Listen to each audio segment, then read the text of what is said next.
Welcome. I have a monster sitting on my sawmill. If you didn't see the previous episode, it took me a while to get this thing in place. Several episodes back, I actually cut this up from where it was laying. It was a wind-blown red oak tree. Now it's time to cut it up. Originally, when I saw this tree, I thought, well, there is enough lumber there that I ought to be able to get both of my long beams, excuse me, 22 feet long, and 6 posts, but it ends up I'm not going to get that much out of it. If I wanted to use that center pith area, I might get it, but I've got a whole stack of logs laying nearby that are both white oak and red oak. Actually been sitting there for probably well over a year, some of them now. So I've got plenty of lumber or plenty of logs to make the posts out of. So what I want to do is concentrate on making a couple of really nice beams out of this.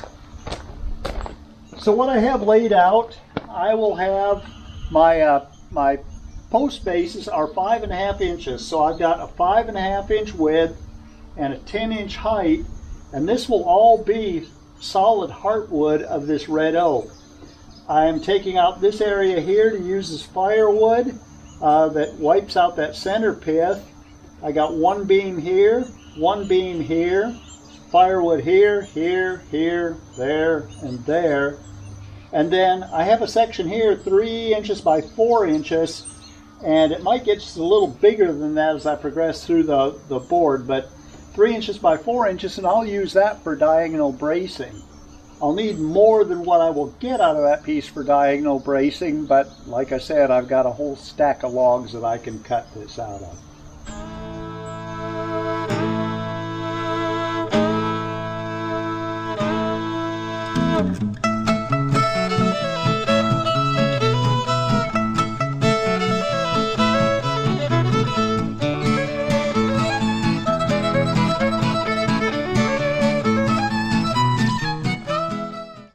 Mine is the Woodmizer LX25.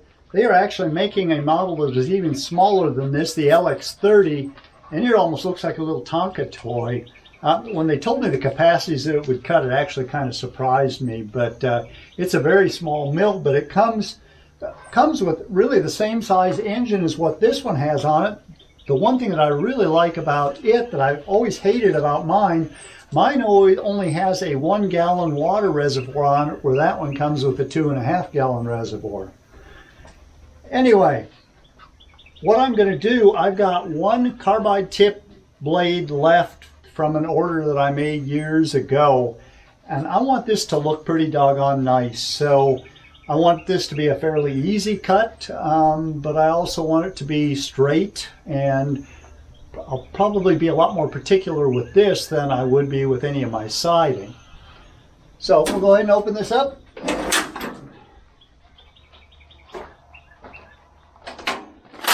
Pull the guide to its fullest extent.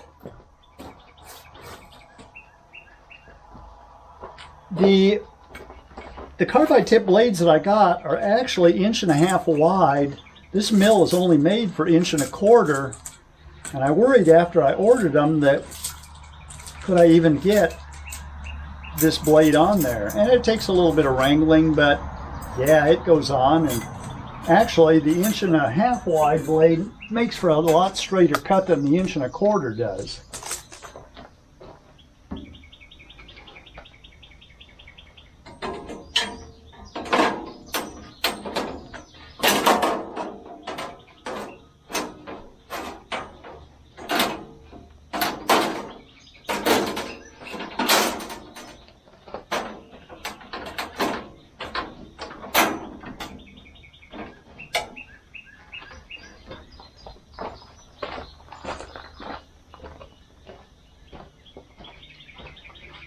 Now their carbide tip blades are a little bit thinner in profile than what the standard blades are. So it actually works really, really well on this mill.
And these should be adjusted so that the back side of the blade is flush or just slightly over the back edge of the wheel.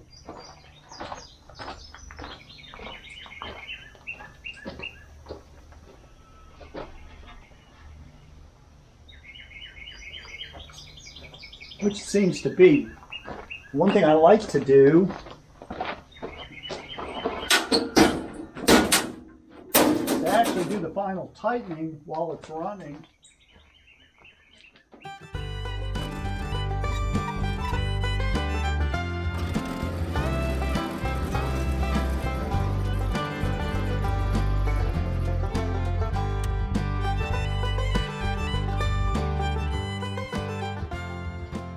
And the blade is adjusted nicely.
I got a beautiful straight beam out of that, at least for the thickness of it. One thing I am noticing is that I'm seeing some center pith in places here.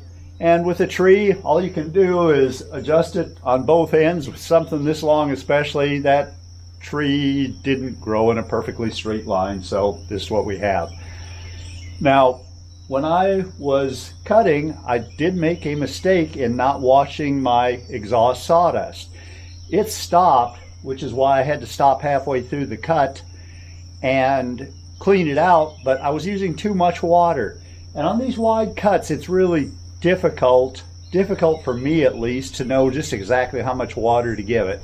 Too little and you'll overheat and burn up the blade. Too much, you plug up the exhaust ports and can actually start overheating the blade there too. So it's something I got to work on, something that I'll probably have to keep adjusting through the years. But anyway, got a nice beam, so I'm going to go ahead and flip this over so I can cut the other one.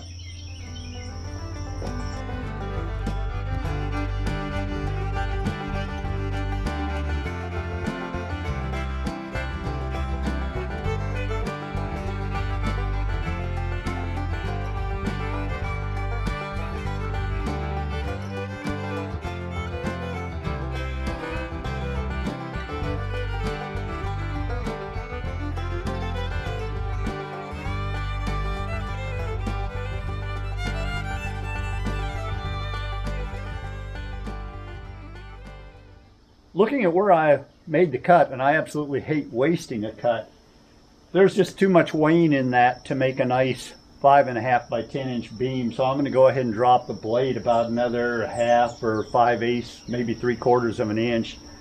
Take another slice out of that and see if I can get a good 10 inch wide beam.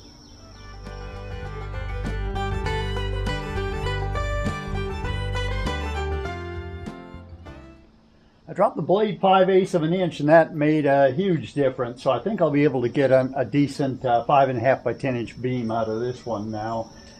And also that piece that came off of it, 1/2 inch thick, it's actually in pretty beautiful shape, a good even consistent thickness. So I think I'll go ahead and cut it up for lumber. This 22-foot section hasn't got a single knot in it. It is perfectly clear red oak. It's amazing. Okay, I got a good consistent 5.5 inches thick. There is some stress on this board. Look how much that this end has come up. It's come up probably over 3/4 of an inch in the length of it. So when I go to storing this until I get it up, I'm going to have to tip it over and put some boards on each end and see if I can pull some of that bow back out of it. That's an amazing board though. Look how clear this is. Piece of red oak, you can't find a knot in this thing.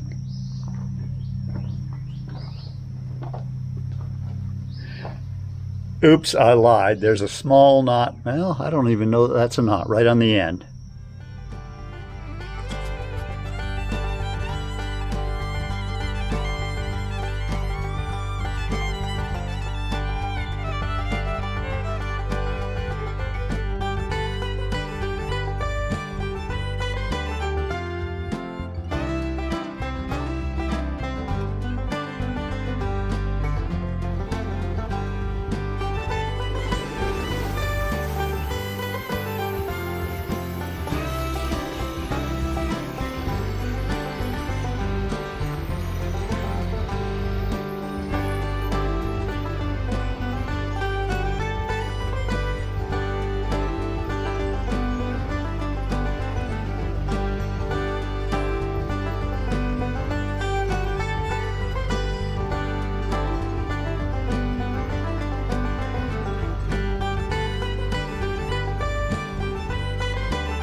Well, I would say here is one completed 5.5 by 10 inch red oak beam.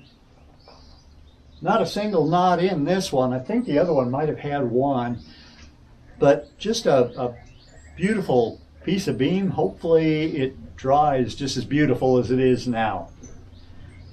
I'm going to go ahead and get this out of the way. Then I've got this 4x on the back side. If I flip it over, I should be able to get another 3x4 section out of that and then have enough to do all my diagonal pieces. I'm actually wasting a lot less than I thought I was going to out of this log.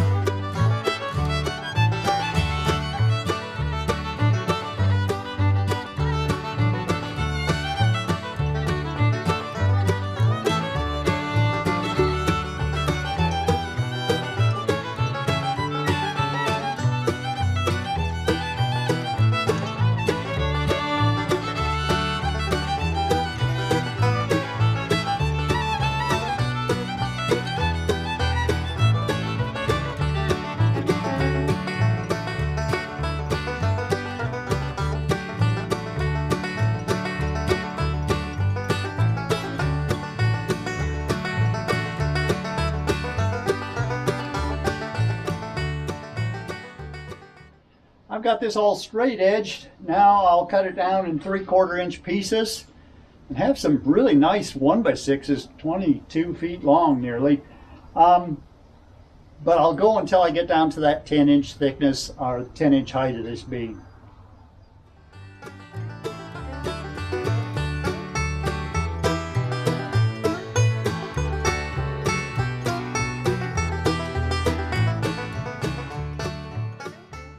That has it. I am finished with this section for now. Tomorrow I will start cutting posts, but they only need to be 7 feet long, and I have some logs over there that are 8 to 10 feet long that should work just fine for that. So I actually got out of this what I wanted to get out of it.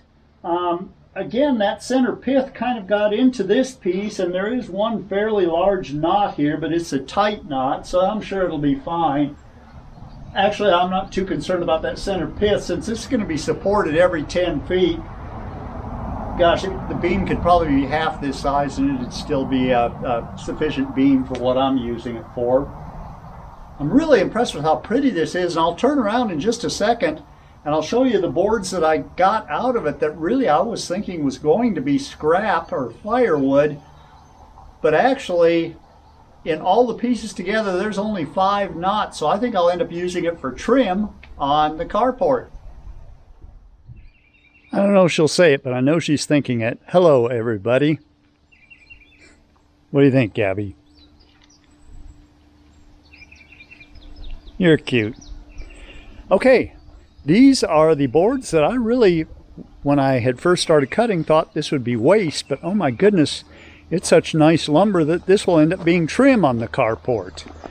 And in, let's see, there's 4, 8 1x6s, 2 1x4s, and actually a couple of the 1x6s have enough wane in it that they'll have to be cut down. But more than enough trim to do all the fascia work on my carport. And between 10 boards, there are only 5 knots.